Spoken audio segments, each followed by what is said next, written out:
What's up, Taiwan? I'm Ethan Liu with 10 minutes of news from here in Taiwan and around the world. President Tsai wrapped up a tour of Taiwan's Air Force bases just ahead of the Lunar New Year holiday. On her last visit, she commended pilots for protecting the country's skies amid continued military pressure from China. Jaime Okan was at the home of the Air Force Second Wing earlier today. As one lunar year comes to a close, President Tsai is finishing a mission of her own, a tour of the country's military bases. Her last stop, this northern airfield, home to Taiwan's 2nd Tactical Fighter Wing. Tsai took time to commend the Air Force personnel after their victory in a recent war game simulating an incursion from China. 而在刚才我也看到，我们空军第2联队在年度战术总验收得到空战王以及剑靶王荣誉的优秀教官，充分的展现2联队平时扎实的训练成果。那么近期攻击扰台，2联队也在第一时间升空应对，捍卫我们的领空。 President Tsai's inspection of Taiwan's military bases come as the country is seeing an uptick in Chinese military activity around its borders. For the past few days, Taiwan's Air Force has been conducting drills here at Hsinchu Air Base designed to bolster the country's combat readiness. These Mirage 2000 fighter jets are just some of the planes used to intercept enemy planes which fly close to the country's airspace. China has repeatedly threatened to bring Taiwan under its control and has not ruled out a full-scale invasion to achieve that goal. As part of its military pressure campaign, China often sends warplanes into Taiwan's Air Defense Identification Zone, or ADIZ. Though this zone is not sovereign airspace, these actions put pressure on Taiwan's military to respond. In 2019, Taiwan began publicly releasing information about Chinese incursions into the ADIZ. Since then, the country has seen a steady increase in the number of warplanes Beijing has been operating near its borders. During the president's tour, she reaffirmed the nation's commitment to defend its sovereignty. 面对中国的军事威胁，我们的立场很清楚，我们不会升高冲突，也不会挑起争端，但我们会坚定地捍卫主权和国家的安全，坚守民主自由的阵线。 Though there are serious reasons underpinning Tsai's tour of Taiwan's military bases, this last inspection is just a few days before the extended Lunar New Year holiday. And before she left, the 2nd Air Wing personnel made sure to say goodbye with a seasonal salute.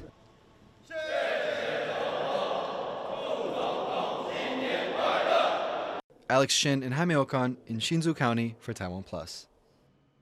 The co-leader of a visiting delegation from Lithuania says the country has many plans for defense and security cooperation with Taiwan. They include strengthening partnerships on cybersecurity and resilience to cognitive warfare. The cross-party delegation from the Baltic state is in Taiwan on a 6-day visit, which focused on defense and security issues.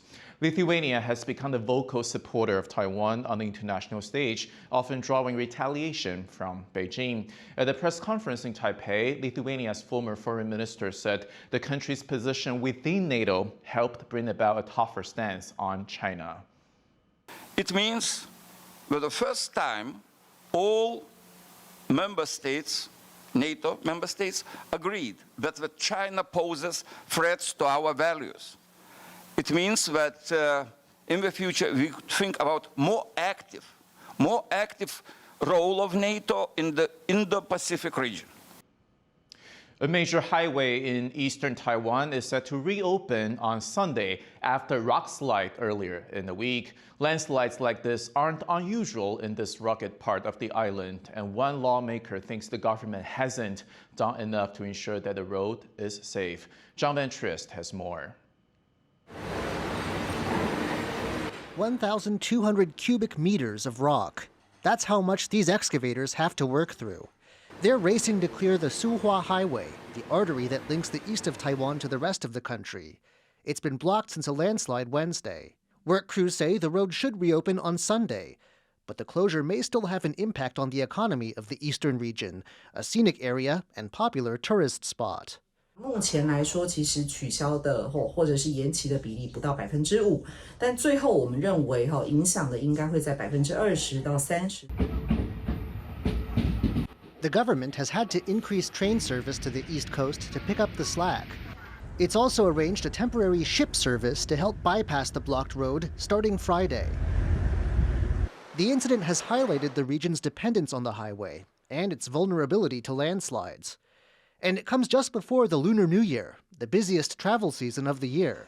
看看我们全台湾本岛，就是有花莲、台东没有快速道路，没有高速公路。 The government has spent years improving the Suhua Highway.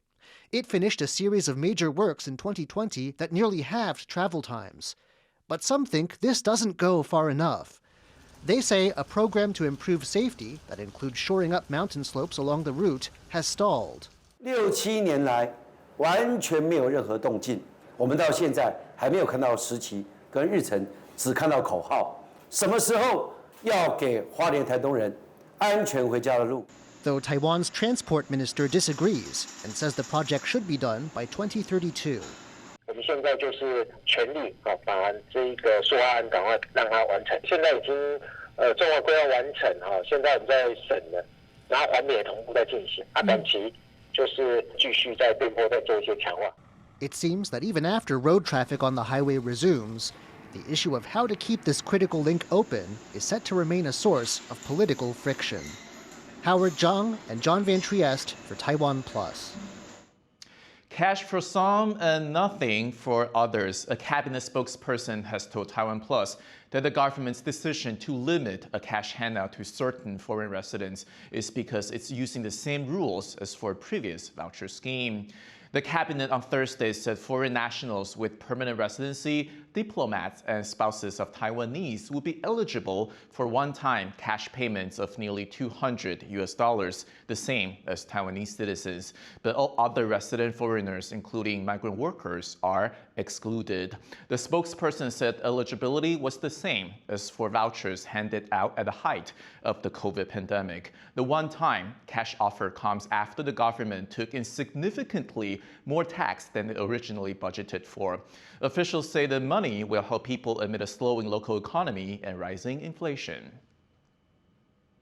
A local motorcycle group has carried a traditional deity to more than 10 temples around Taiwan this year. They hope it will bring good luck to the country. They started touring the third prince around Taiwan after the outbreak of the COVID pandemic, and they haven't slowed down. Sandy Chi has this story. A motorbike out for a spin in Taiwan, a very common sight. But look closely and you'll spot an unconventional passenger. Yes, that's a deity known as the third prince wearing sunglasses sitting at the back. The third prince is one of the many gods of traditional Chinese folklore. His particular power is the ability to offer protection to the devoted. So he was a natural choice for the Taiwan Zhoutian Harley-Davidson group to turn to when the COVID-19 pandemic began in 2020.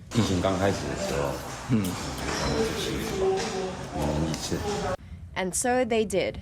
As time went on, the size of the procession kept growing. This year, 12 motorbikes and 5 statues of the deity joined the ride. 疫情肆虐，对不对？这个许团长的号召，我们一起来为台湾祈福。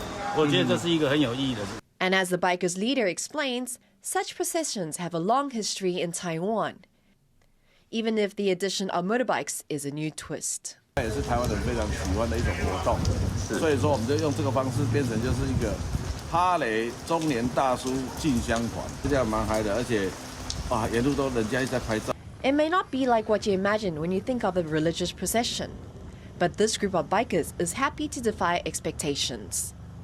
With any luck, their prayers will be answered, and Taiwan can look forward to a peaceful year ahead. Aznaya Zhou, Irene Wu, and Sandy Chi for TaiwanPlus. Thank you for watching What's Up Taiwan. I'm Ethan Liu, and I'll see you next time.